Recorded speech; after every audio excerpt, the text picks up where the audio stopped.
Hi, I'm Kelly and welcome to Chobsky Reads. I've got my Powerline t-shirt on, so let's get nostalgic.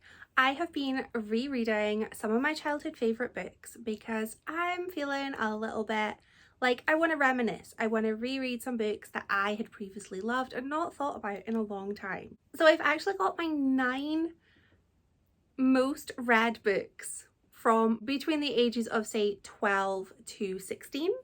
There were 10, but there's a reason I haven't reread one of them, which I will explain. So first up, I am going to just touch briefly on The Girls Collection by Jacqueline Wilson. I have posted shorts of mini reviews of each of the 4 books. They're super short, but I first read the first book of this collection when I was 12. I got it at a school book fair, which was like a huge social occasion at the time. And I continued reading these as they came out.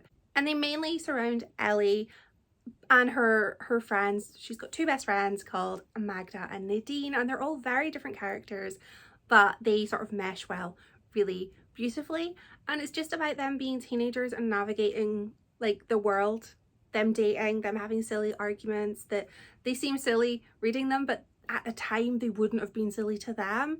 And I felt this was a really fun trip down memory lane. Some of the terms in all of the books that I've read are not good. There's a lot of terminology that's really not okay, and there's a lot of attitudes that have dated very poorly.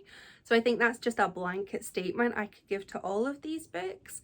But I feel like the moral and the lesson in these books are just as relevant today as they were when little me read them in the 90s/aughties. And I don't think I would be overly cautious about letting 2 of my stepkids who are 13 read these. I think they would get a kick out of them. But mainly I bought this so I could reread them myself. I'm gonna reread them again at another point, I'm sure, because I had such a fun time with them. And I would like to reread some more Jacqueline Wilson because I just forgot how fun her books were and just how huge a part of my childhood they were.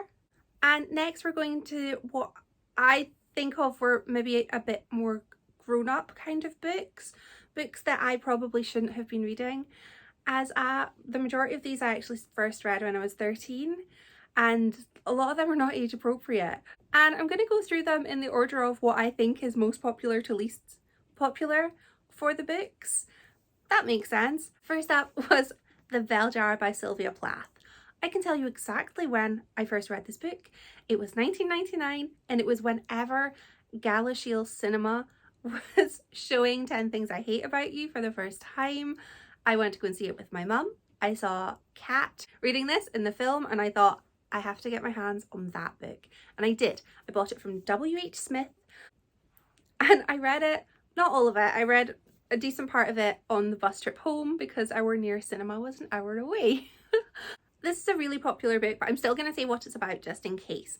It is loosely based on Sylvia Plath's own life, and it takes place in the 1950s, and it is about a young woman who is in New York living what should be the dream, but she is clouded in some really dark thoughts.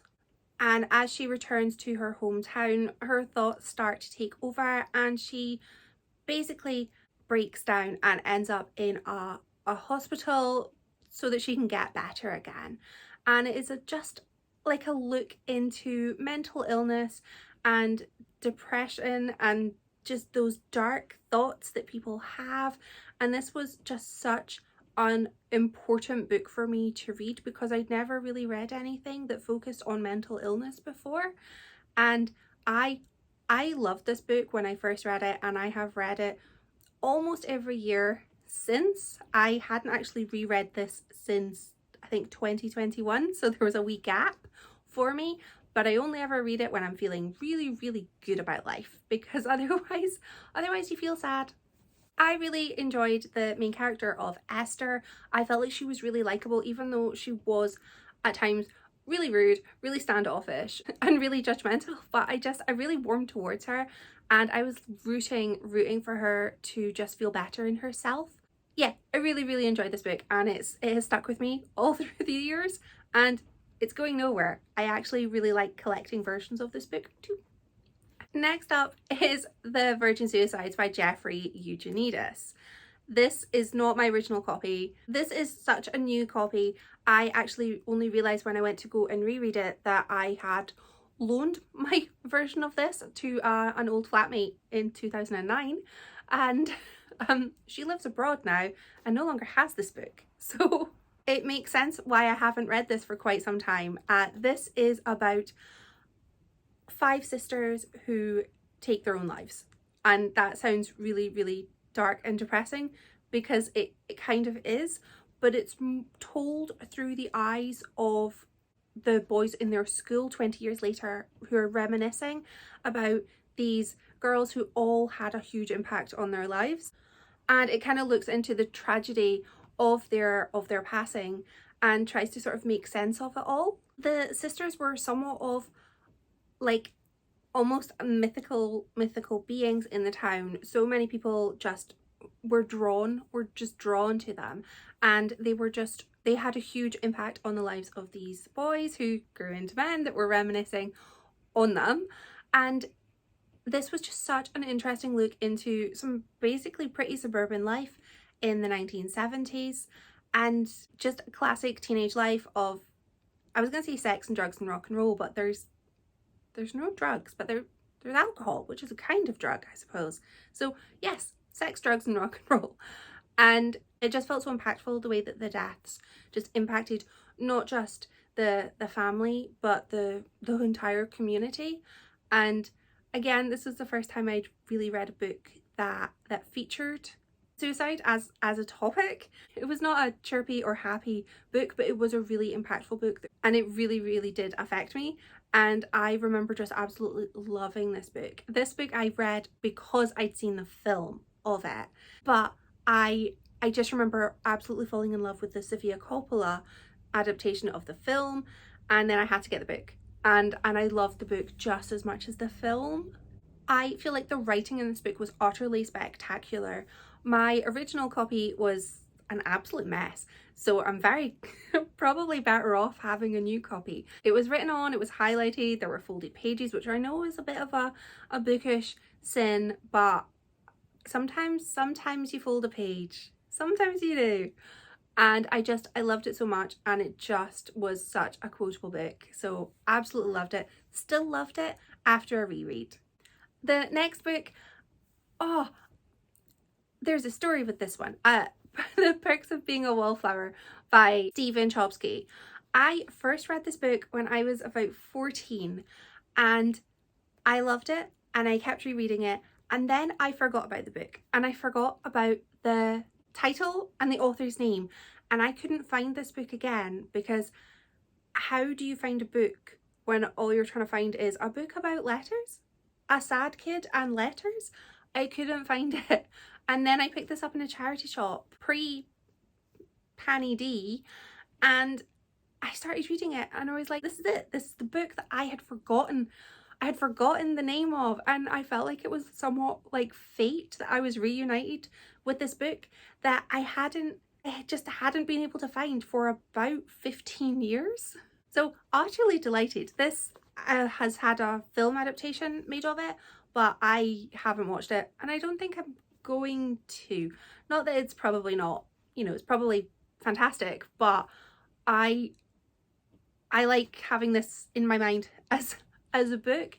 This is told entirely through letters from Charlie, who is 15/16 during the period of this book, and he's writing letters to a mysterious unnamed person, and those letters are basically his diary. He is like doing confession via letters to somebody to just get the words out. He is a very quiet but really, really intelligent boy, and he's a bit of an outsider. He also starts the book mourning the death of his best friend, his only friend, and he basically gets taken under the wing of Sam and Patrick, who are siblings, or step siblings, and they just open his eyes to just the whole world of opportunities. And they introduce him to the Rocky Horror Picture Show, and he gets new friends, and he learns about friendship, about love, and it was just such an impactful coming of age novel. It's so hard hitting, and he is just growing, and it's just so beautiful to see him grow while reading the book, he is also dealing with some pretty serious issues that he is in therapy for. And it was just so upsetting, just reading about him dealing with all of that. I absolutely love this book as a child, and I have loved it since being reunited with it. It's also a book that there are a few little bits that I underline. I think it's another beautifully written book, and it was a favourite for a reason, and it still remains so. The next two, I'm not quite sure what order to go in, because I have been going most popular to least popular, in my opinion, based on no facts or research. So I'm gonna go with Summer Sisters by Judy Blume as my next one, because Judy Blume was a huge part of my millennial childhood reading, but this was one of her adult fiction books, and I got this when I was 13 at Christmas. My cousin gave me it, and I remember feeling, oh, just so grown up that my cousin had gifted me a book that was for adults. She didn't realise that it was for adults. She thought Judy Blume was a children's author and only wrote children's books. So it was a mistake on her part, but I felt so honoured to have been given an adult fiction book. This is a tale of friendship between Vix and Caitlin through the years, from the age of 12 right up until they are in their 30s. They go away every summer to Caitlin's family home and just have an amazing summer trip together. And I just thought it was a beautiful story of friendship through the ages. And I really liked the way that each of the characters changed, and you could really tell that at the beginning it felt like Vix really needed Caitlin, but it actually seems like it was perhaps the other way around. I hadn't read this book for about 20 years.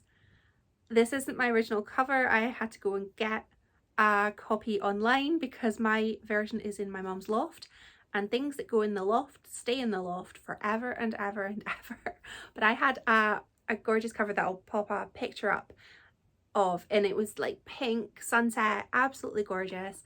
I reread this and instantly remembered 70% of the book. Instantly, it just came right back to me as I was reading it. It was like nothing had changed, and I just absolutely loved it. The book kicks off in the 70s, 1977, when the girls are 12, and goes right up until 1990. And while this was before my time, but it was just a timeless story of friendship and growing up and finding first love and second love and learning about yourself. But that friendship, just the way the friendship changed, I thought it was absolutely wonderful.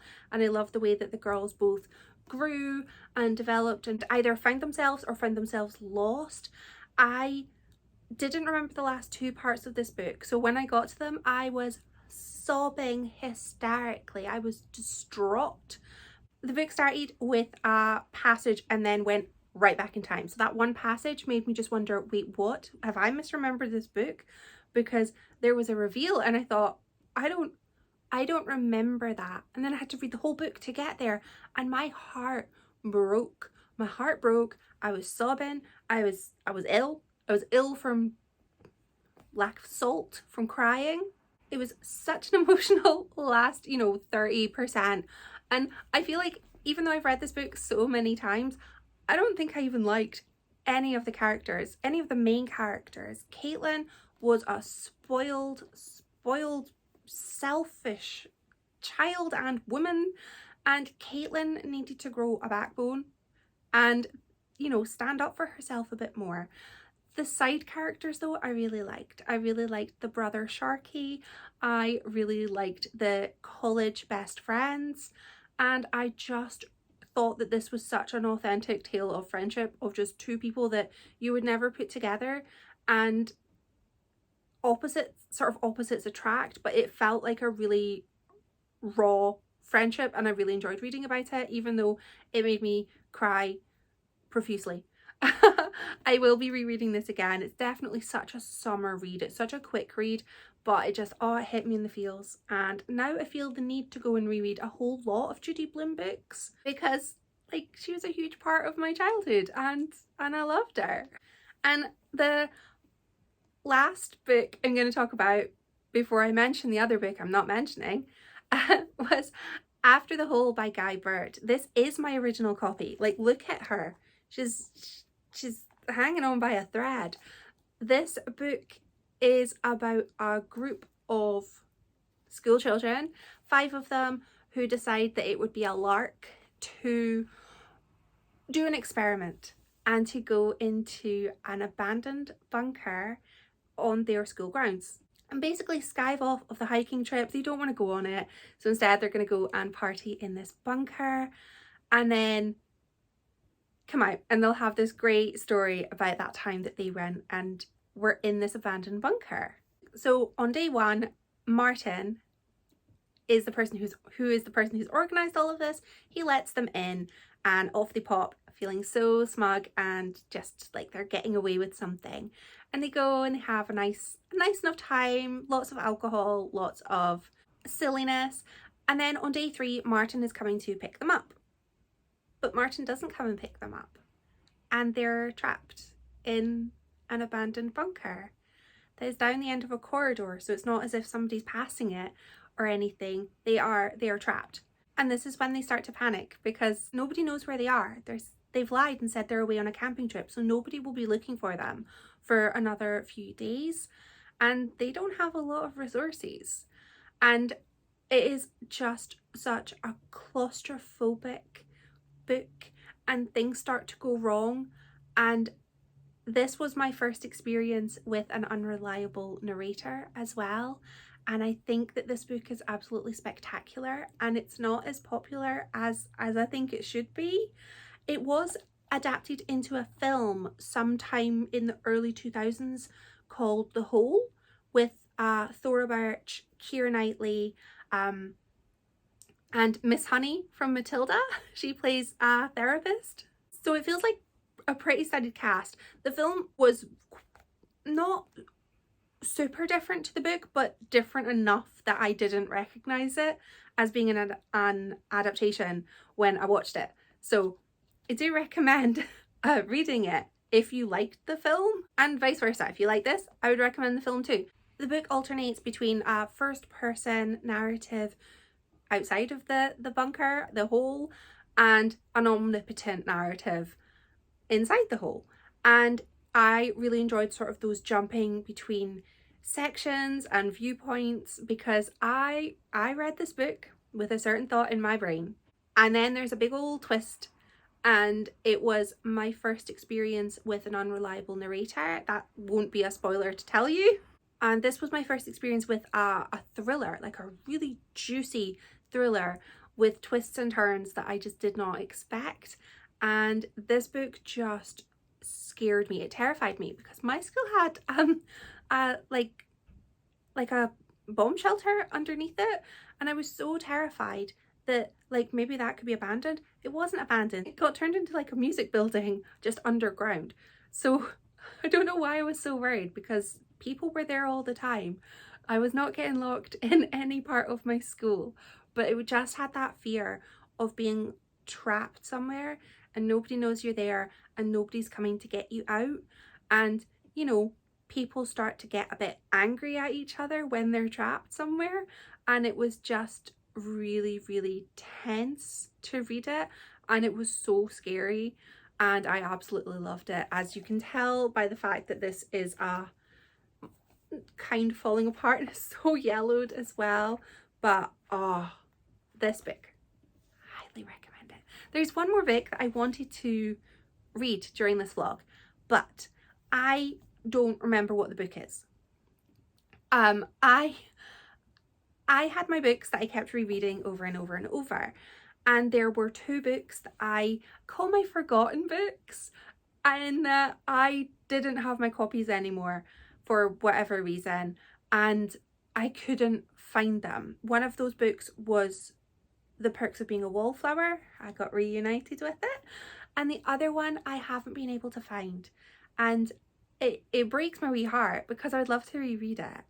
It is about a group of teenagers who are in a group therapy session. Clearly I was going through some things when I was reading these books, and they have these therapy sessions and they don't take it seriously, and they kept keep sort of talking about their lives as if they're TV programs. So they'll say, you know, when asked what they've been up to, they'll just repeat the plot of an episode of The Simpsons.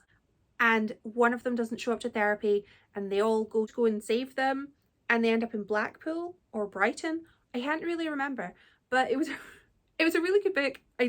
As you can probably guess from my description of it, I can't find it by Googling, but I really like that book too, and it should really be here on this pile, but I can't remember it. I would love to know what your favourite books were / are as a teenager. Let me know in the comments. I really enjoyed rereading my childhood or my teenagehood favourite books, and I would like to read a few more. And I think it'd be really interesting to see how I get on with them, you know, now that I'm a bit older, a bit wiser, a bit braver. Not a lot braver, but I feel like it would be good to see how I get on with more childhood favourites. I still love all of these books. They still hold a super special place in my heart, and I still loved all of them. So I will be rereading them over the years to come. I don't know how I would feel about, I'd be happy with my stepkids reading Jacqueline Wilson, but I don't think I'd be overly comfortable with them reading the other books just yet.